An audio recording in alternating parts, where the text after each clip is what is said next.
غزوہ تبوک آپ کو پتا ہے ایک ایسا غزوہ تھا جس میں جو شرکت نہیں کرے گا وہ منافق ڈکلیئر ہوگا. قرآن میں فتویٰ آ گیا تھا. اس سے پہلے کبھی نفیر عام نہیں تھی. یہ پہلا اور آخری موقع تھا کیونکہ رومن امپائر سے ٹکرانا تھا. سپر پاور تھی دنیا کی. 1.5 لاکھ کی فوج لے کے کیسرے روم بارڈر پہ آ گیا تھا عرب کے. تو نبی علیہ السلام نے اناؤنسمنٹ کی کہ بھئی اب سب نے جانا ہے, جو نہیں جائے گا منافق شمار ہوگا, الا یہ کہ کسی کے پاس ریسورسز نہ ہو, یا کوئی مریض ہو, یا کوئی عورت ہو, یا کوئی معذور ہو. منافقین آگے بہانے کر رہے تھے. کچھ سادہ لوگ مسلمان بھی اس کا حصہ بن گئے. بخاری مسلم میں 3 صحابہ کی توبہ کا واقعہ بھی موجود ہے, وہی میری ویڈیو ریکارڈڈ ہے. تو کعب بن مالک کی رضی اللہ تعالیٰ عنہ علیہ السلام, کچھ لوگ جو ہے وہ یعنی اپنے ان معاملات کی وجہ سے کچھ پیچھے بھی رہ گئے. تو المستل علاقے میں آتا ہے کہ صحابہ کرام کہتے ہیں کہ ہم نبی علیہ السلام کے ساتھ سفر پہ نکلے نا جب, تو نبی علیہ السلام کو آگے کوئی بتاتا تھا, کہتا تھا یا رسول اللہ وہ جو فلاں بندہ تھا نا وہ بھی کوئی نہیں آیا, پیچھے رہ گئے. تو آپ علیہ السلام پرواہ نہیں کرتے تھے. پھر بتایا گیا یا رسول اللہ وہ بھی کوئی نہیں, یعنی جڑے نعرے مارتے سن اونچے اونچے جب ایسے کسی دسایا جائے گا سر وہ تو پکا جڑا یار ہے بیلی وہ بھی کوئی نہیں تھے. تو حضور علیہ السلام کو لوگ نا فیڈ بیک دیتے یا رسول اللہ وہ بھی غائب ہے, وہ بھی نہیں آیا. اب 30,000 کے لشکر میں آپ نے کوئی ریکارڈ تو نہیں رکھا تھا, رجسٹر تھا, لیکن کدھر 30,000 بندوں میں کدھر کوئی رکھ سکتا ہے صاحب اس طرح. یا رسول اللہ وہ بھی رہ گیا, وہ بھی. تو حضور علیہ السلام کہتے ٹھیک. آپ فرماتے تھے اللہ چاہے گا تو آ جائے گا, نہیں آئے گا تو نہیں آئے. تو کسی نے کہا کہ وہ ابو ذر غفاری بھی پیچھے رہ گئے. آیا اور ابو ذر کو اس کے اونٹ نے روک لیا. اونٹ ہی نہیں اٹھ رہا تھا نا سر, وہ آپ کو گاڑی تو نہیں ہے نا جو سٹارٹ کر لیں گے آپ. اونٹ چلنے سے انکار کر دے, کوئی کر سکتا ہے؟ اور سر سفر کتنا ہے؟ 700 کلومیٹر. 700 کلومیٹر کا ریگستانی سفر آج کے دور میں بھی کرنا مشکل ہے. سائیکل پہ نہیں آپ کر سکتے, پیدل تو آپ سوچ بھی نہیں سکتے. اونٹ کے بغیر کیسے ہو سکتا ہے, جس میں آپ کو اونٹ اس لیے بھی ضروری ہے کہ اس کے اوپر آپ نے سامان لادنا ہے. پانی نہیں راستے میں پینا, ریگستان میں تو کئی کلومیٹر تک کچھ بھی نہیں ہوتا, بھوکے پیاسے مریں گے. پھر آپ قافلے سے بھی جدا ہیں. تو ابو ذر غفاری کوشش کرتے رہے کس طریقے اونٹ, اسی دوران قافلہ نکل گیا آگے, تو وہ اونٹ اٹھا ہی نہیں ہے.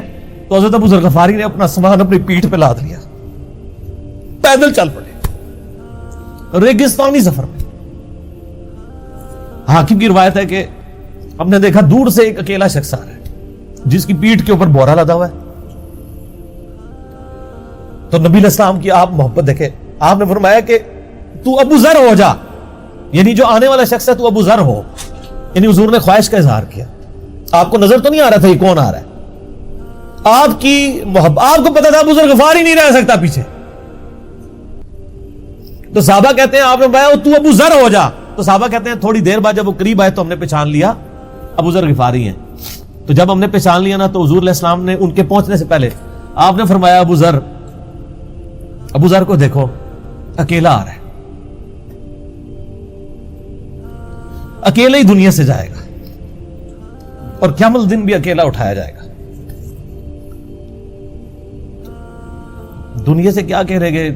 صحیح بخاری میں آتا ہے کہ حضرت عثمان غنی رضی اللہ عنہ کے دور میں چکے, یہ اس حدیث کا بھی کچھ حصہ باقی ہے, میں بعد میں بیان کروں, پہلے میں اس کو کنکلوڈ کر لوں.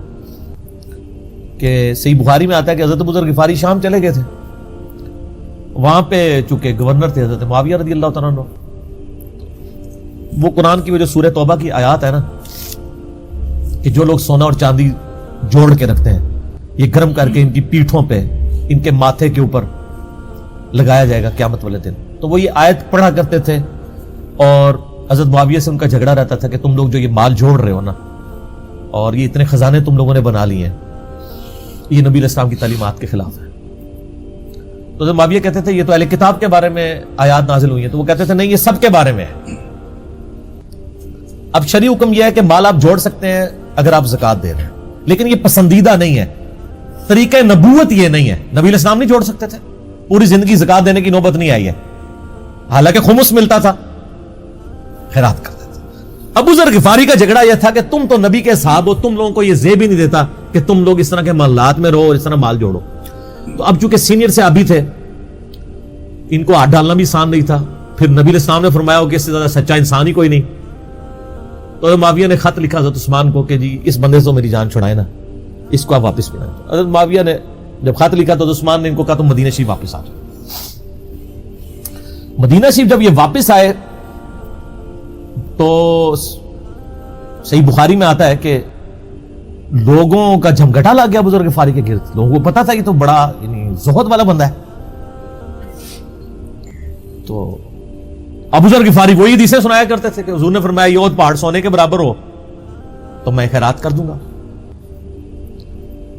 جبکہ باقی صاحب کہتے تھے کہ مال جوڑنا جائز ہے اگر زکات کوئی دیتا رہے.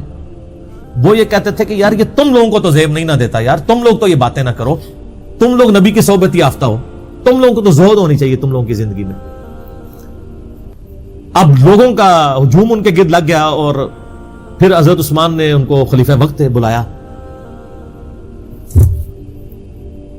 اور کہا کہ یار تو خود ہی مدینہ شریف چھوڑ کے یہاں سے چلا جا, تیری وجہ سے فتنہ کھڑا ہو رہا ہے. حضرت عثمان نے کہا میں نے تو نبی علیہ السلام سے سنا تھا کہ گمراہوں کی اطاعت کرنا, صبر کر لینا. تو ایک زبدہ نامی کا ایک گاؤں تھا مدینہ شریف کے پاس, شہر سے ہٹ کے, وہ پھر وہاں پہ ہجرت کر گئے.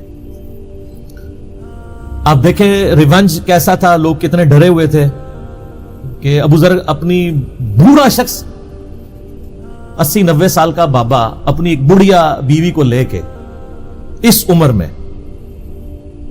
شہر بدر ہو رہا ہے اکیلا. آج نہیں آپ سوچ سکتے کسی جگہ آپ اکیلے جا کے پڑاؤ کریں کسی بیابان کے اندر, ریگستان کے اندر. اس زمانے میں آپ سوچ رہے, آج کل بھی آپ مدینہ شریف کے گرد چلے جائیں تو آپ وہاں ایک رات بھی نہیں گزار سکتے. تو کوئی شخص حضرت ابو ذر غفاری کو سی آف کرنے نہیں آیا سوائے حضرت علی کے, اور وہ بھی مدینے کی باؤنڈری تک آئے. ان کو پتا تھا ان کے سٹانس کے بارے میں, اور حضرت علی نے ان کو جب سی آف کیا تو کہا کہ میں چونکہ حکمران وقت کی اطاعت کا پابند ہوں, میں مدینے کی باؤنڈری سے باہر نہیں جاؤں گا. اگر مجھے کوئی اس طرح کا یعنی حکم کی اجازت مل جاتی تو میں تیرے ساتھ جاتا. ایران والوں نے حضرت علی علیہ السلام کے زندگی کے آخری 10 سال کے اوپر ایک فلم بنائی ہے, امام علی علیہ السلام. اس میں ابو ذر غفاری کے سارے واقعات انہوں نے فلمائے ہیں. دیکھنے والے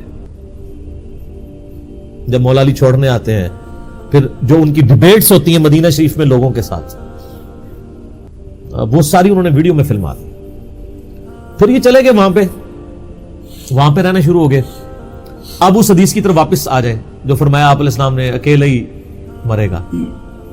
تو ابو ذر غفاری, اس حاکم کی روایت میں آتا ہے ابو ذر غفاری کی موت کا وقت قریب آ گیا, صرف بیوی ہے پاس. بیوی نے رونا شروع کر دیا کہ حضرت آپ فوت ہو گئے, آپ کو کفن کون دے گا, آپ کو غسل کون دے گا, آپ کو دفنائے گا کون, میں عورت ذات کیا کر سکتی ہوں. حضرت ابو ذر نے کہا کہ نبی علیہ السلام سے میں نے سنا تھا کہ تو اکیلا مرے گا, پھر مسلمانوں کا ایک قافلہ وہاں سے گزرے گا جو تجھے کفن دے کے دفنائے گا اور جنازہ بھی پڑے گا. تو نے فکر نہیں کرنی, جب میں مر جاؤں تو میری لاش کو چوراہے پہ رکھ دینا گزرگاہ پہ, جو یعنی مدینہ کی طرف راستہ آتا تھا گاؤں ایریا سے گزر کے. اللہ میرا بندوبست کر دے گا. وہی ہوا کہ ان کے مرنے کے بعد مسلمانوں کا ایک قافلہ دور سے آ رہا تھا. تو اسی مستقل حاکم کی حدیث میں آتا ہے کہ سر قافلہ بھی سنے پھر کون ہے, عبداللہ ابن مسعود رضی اللہ. ابو ذر غفاری بھی زہد کے امام, ابن مسعود بھی زہد کے امام, ابو درداء بھی زہد کے امام.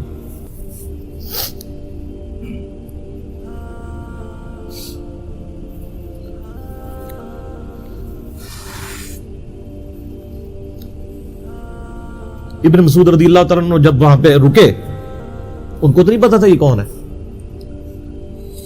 تو انہوں نے کہا بی بی کیا, ان کا میرا خامند مر گیا ہے, ان کا یہ کون ہے. تو انہوں نے کہا ابو ذر غفاری. عبداللہ ابن مسعود کی چیخ نکل گئی, چیخ ماری انہوں نے.